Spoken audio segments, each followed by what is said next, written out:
She won't be stopped, ladies and gentlemen. In her ongoing slot to get to the bottom of the Charlie Kirk assassination, Candace Owens is now going after Allie Stuckey. If you're not familiar with Allie Stuckey, she is a Christian conservative commentator who runs the podcast Relatable, and she went on Jubilee recently and did a fantastic job debating 20 different liberal Christians. Recently, she posted a video on Instagram telling her fans to think critically when it comes to conspiracies.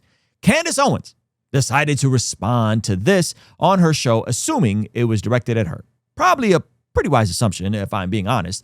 In her response, she accuses Allie Stuckey of several things. Well, this prompted Allie to make a response video, except this time she directly addressed Candace, and what she said has everybody talking. Now, before I show you guys Allie Stuckey's response, it's also important to note that Candace also went after Frank Turk, friend of the channel, close friend of Charlie Kirk, someone that said that Charlie Kirk was like a son to him, that was right there when Charlie Kirk got assassinated. She is now going at Frank Turk, and this is Frank Turk addressing her head on CBN. I have not followed Candace Owens closely. I know she was a good friend of Charlie years ago. Charlie never said anything bad about Candace or anything, but I just find this idea that she's making all these suggestions without evidence very painful for people. It's okay to suggest, well, maybe this, maybe that, but as soon as you start launching accusations, TPUSA betrayed Charlie. I had a dream that Charlie told me this. That's not evidence. Maybe she's right. It could be. Anything's possible, but not everything has evidence behind them. People don't understand how prosecution works, how murder cases work. The prosecution rarely tells you anything they have, much less everything they have. Now check out Candace Owens' response to this. Is not really much of a response here. I am loving this repeat talking point of people who claim that they didn't watch all of the episodes. They don't have time to watch the episodes. They don't have time to go through the facts. And yet all of them, for some reason, know that I said that I had a dream that Charlie was betrayed. Such a minute point. In all of the evidence that I have presented, I have done second-by-second timelines. I have done minute-by-minute timelines. I have presented webs of people and their connections. I have presented a list of how many times we were lied to by Turning Point USA. Allie Stuckey just did this too. She did a video and was like, I don't have these dreams. The idea here is this must just all be crazy rantings. I don't know how you're able to comment if you have not watched what I said, but we are only interested in getting to the truth. So here's what I did. I personally invited Frank Turk onto the show because we legitimately want answers. So that's pretty crazy. Candace Owens invites Frank Turk on her show to do what exactly? So that leads us to this back and forth with Allie Stuckey. But before we get there, I got to let you guys know about our Black Friday sale and our new drop, Blessing God from the Summit. It's available right now. Black Friday came early, and you could check out the shop at blessgod.shop. Amazing apparel to remind you who you are and ultimately whose you are, with amazing art by my friend Josh Nadeau, as well as signed copies of Godly Ambition. Some of you guys have been asking for them. And the Bless God Discipleship Bundle, which includes my 60-day devotional, a prayer journal, and a leadership planner. Why do we have these tools available for you guys? Because in my opinion, there's two ways to look at the world. There's the everyone's out to get me and they, them are controlling and pulling the strings, and that's why I can't get ahead. And Candace Owens and Tucker Carlson, they're speaking for the common person, even though they're all massively elite and massively rich. Or there's looking at the world and saying, what responsibility can I take for my actions? And that's what we're trying to set up. It's like, listen, we have to control the controllables. That's the point of Godly Ambition, helping you unlock the full potential of your time, talent, and treasure. Okay, let's get back into this. Okay, so back to Allie Stuckey's response. We're not going to look at the entire thing, but I do want to just give her props in terms of how she handled this situation. So this is Allie Stuckey's original video that caught Candace's attention. I'm just really tired of some of y'all not thinking. I really am. You say that you're seeking truth and asking questions, but you're actually just outsourcing your critical thinking and your question asking to someone else, and you're never really asking questions.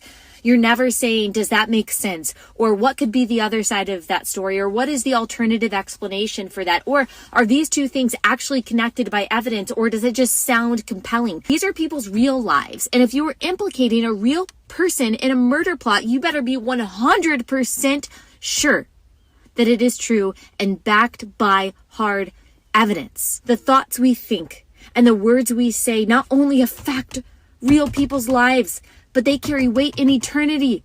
We are responsible for these things. I'm going to take that seriously, but you should too. And here's what I want to say, because you're saying it's real life. It was Charlie's real life, Allie. That was Charlie's real life when you saw him sitting there and he got shot. That was his real life. So I feel like that's the part you're missing, because you're so worried about the surrounding cast of characters who have been literally caught lying.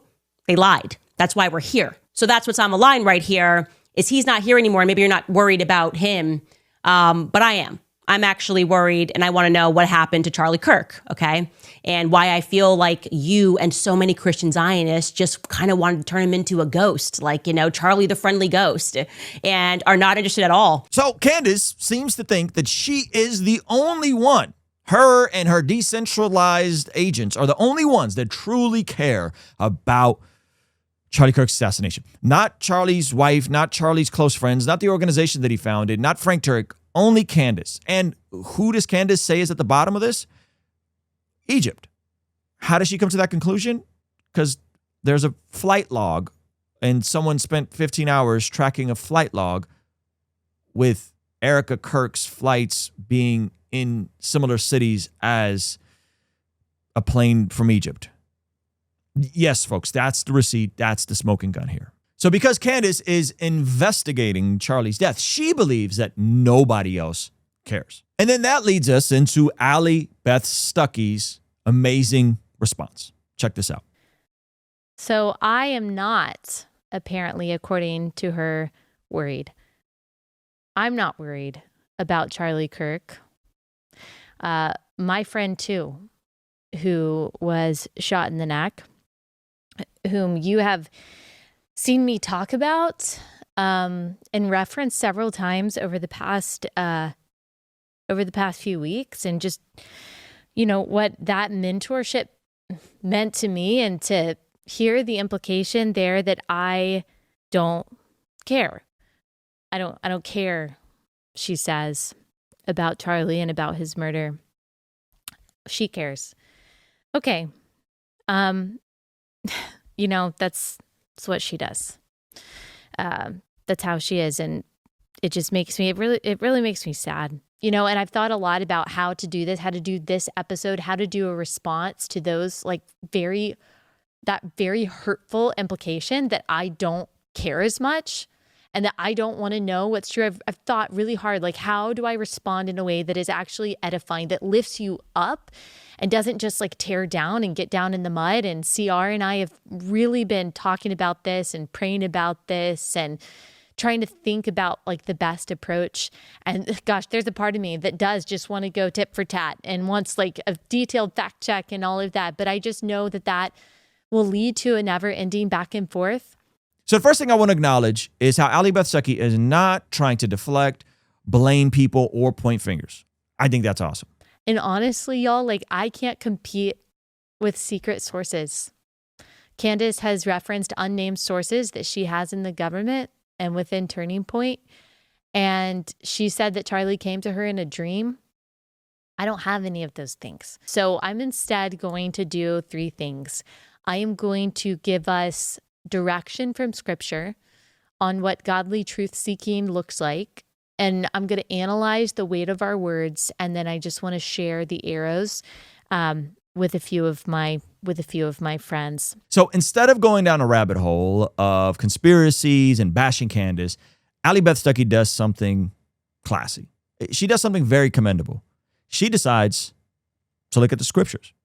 And if you guys want to see that, you should go check out her video on this topic and the way she handled this amazingly. But I got to end this video with something a little lighter. My friend Melissa Dougherty did an amazing job recreating that infamous Candace Owens interview with CNN, how to become the #1 most listened to podcast in the world. Check this out, folks. So we're here to talk about how you became the #1 most listened to podcast in the world. In the coming weeks, there's going to be a lot of financial reports that are coming out. We're just gonna jump right into it. Okay. Well, those coming weeks were a month ago. Still waiting, Candy, but good angle, great angle. Just throw everybody off. Shout out to Melissa Dougherty. Go subscribe to her as well. So promise evidence, but never deliver. This builds suspense and engagement. I, first and foremost, do not believe that Tyler Robinson killed Charlie Kirk. Holy smokes, Candy-O. That's a huge claim. I mean, you have tons of evidence outside of your imagination. By the way, Erica Kirk, everyone else involved believes that he is the person who took out Charlie Kirk, unfortunately. For this, right? Right? I don't know, maybe the weird Fed messages that were concocted out of thin air that had no timestamp and were written like they were speaking in 1822, among other things. Okay, so these text messages. I actually did not read that they were text messages. Oh, of course you didn't. That's actually so smart. I mean, flood people with random, unverifiable details, have ambiguous sources, say ambiguous things, and then take no accountability when you're called out for the lives that you ruin. You can deny it when it backfires or take credit when you're mysteriously right. The Feds made up the text messages. And only you know this. I have very strong sources everywhere on both sides. Where? Who are they? And this is where I think Melissa puts the nail in the coffin in all this. Oh, and he obviously talks to you in dreams. So, I mean, it makes you double special. Convincing people a clearly guilty man is not guilty and never pausing to actually consider the consequences if you're wrong, like basically advocating for a killer to walk free. Girl, you don't need a podcast. You would make a great cult leader, at least in my opinion. One time for Melissa Dougherty. One time for all the amazing Christian women that are holding it down in these YouTube streets. I appreciate you guys dearly, and I appreciate Frank Turk, and I appreciate everyone who is kind of starting to see the line in the sand being drawn with all this craziness that's been happening. It's awful that the Charlie Kirk assassination is what kind of spearheaded it, but it's an interesting thing to say the least. So let me know what you guys think about this. Is Candace and her decentralized agents onto something? Is there going to be a smoking gun? Or are we just going to get more claims of receipts and watch tomorrow for more information because she knows, but she doesn't know? I want to hear from you guys. And of course, if you haven't, go get something from our Black Friday sale. Brand new Bless God from the Summit merch, as well as Godly Ambition signed copies, the Discipleship Bundle. A great thing for you to pick up for your loved ones this holiday season. All right, guys, I'll see you on the next one. Peace.